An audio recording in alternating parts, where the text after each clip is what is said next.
Hello friend, back to my channel Kavita lifestyle blog. তো দেখতেই পারছো আজকের ভিডিওটা করেছি বিকেলবেলার থেকে। আর কিসের জন্য এসেছি তা জানো তো? আমার ভাই বউয়ের আশীর্বাদ রেজিস্ট্রি আর সোনা কাপড়, তিনটে জিনিস একসাথে করে আসবো। তো তাই সময় নেই হাতে, তাই ভাবলাম আজকে বুধবার, হাটের দিন আছে, তাহলে আজকেই চলে যাচ্ছি।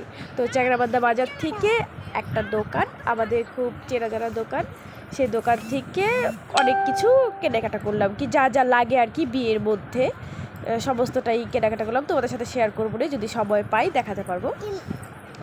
তারপরে এত গরম আর এতগুলো বাচ্চা গিয়েছে সাথে, সবার সাথে একটা করে বাচ্চা ফ্রি। তো আমার মেয়ে গেছে আমার সাথে, আমার দিদির সাথে গেছে তার ছেলে মেয়ে, আমার বৌদির সাথে তার মেয়ে। তো এতগুলো বাচ্চা কাচ্চা নিয়ে এরা থাকতে চাইছিল না, কিছু যে খাবো মানে সেই খাওয়ার সুযোগটা নেই, সবাই ঘেমে ঠেমে অস্থির, বাচ্চারা থাকতেই চাচ্ছিল না, খুব চেঁচামেচি করছিল। তো এর জন্য প্যাক করে নিয়ে এসেছিলাম বাড়িতে পাস্তা আর ঘুগনি, মাই এনেছিল। তো সবাই মিলে বাড়িতে বসে খেয়ে নিলাম আর কি। বাসি এসেছিলো, দুটো বাসি এসে দেখছি বাসি এসছে, তো এখন বললাম যে চলো একসাথেই খাই। তো খাওয়া দাওয়া করে তো আমি আর দেরি করিনি, বাড়িতে চলে এসেছিলাম। তো বাড়িতে এসে প্রথমে বিছানাটা করে নিচ্ছিলাম। আবার দেখো ভাস্তা নিয়ে আসছে প্রজেক্ট করার জন্য খাতা, প্রজেক্টের খাতা দিতে এসছে। তো আমি এদিকে বিছানা করছি, তখন ও চলে এসছে যে আমাকে একটু প্রজেক্টটা করে দিবে মামি।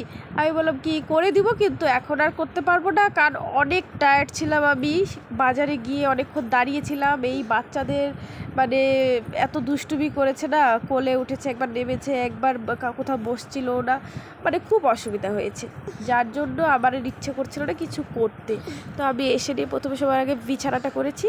বিছানাটা করে মেয়েকে মানে খাওয়ানোর জন্য চেষ্টা করলাম। প্রথমে তো ও তো খেলোই না, তো দুধটা ঠান্ডা হতে দিয়ে দিয়েছি। আর ও গেছে ভাস্তার বাড়িতে, পাশের বাড়ি বৌদির বাড়ি গেছে, যে ওখানে থাকুক, ততক্ষণে আমি বিছানাটা ঠিকঠাক করে নিই, যাতে খাওয়িয়ে দাওয়িয়ে একটুখানি শুতে পারি। মশারিটা একবারে টানিয়ে নিচ্ছি, মশারিটা সেরে টানিয়ে তারপরে ডাকছিলাম আর কি আমার ভাইস্তাকে, যে আমার মেয়েকে দিয়ে যাওয়ার জন্য, যে একটু দুধ টুধ খাই, একটু তাড়াতাড়ি শুয়ে পড়ি।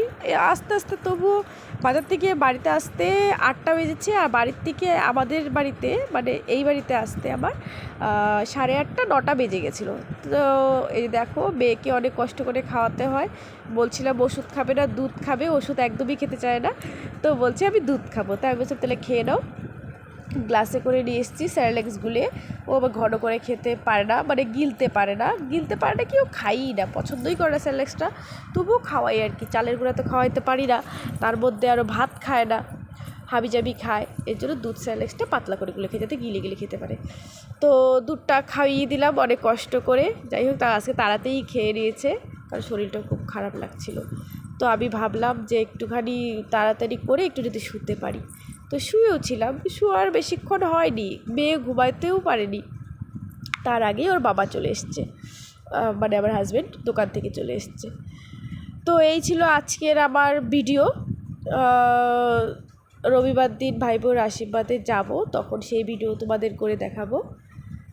তো আশা করি ভিডিওগুলো তোমরা দেখবে, তোমাদের ভালো লাগবে। অবশ্যই ভিডিওগুলো দেখে লাইক কমেন্ট শেয়ার করে দিও। তবুও থেকে আগের থেকে তো একটু তোমরা ভিডিওগুলো দেখছো, ভালোবাসা দিচ্ছ, এটাই আমার কাছে অনেক।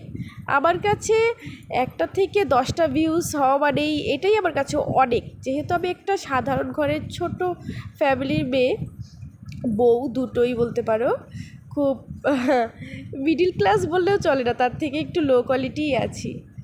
যাই হোক,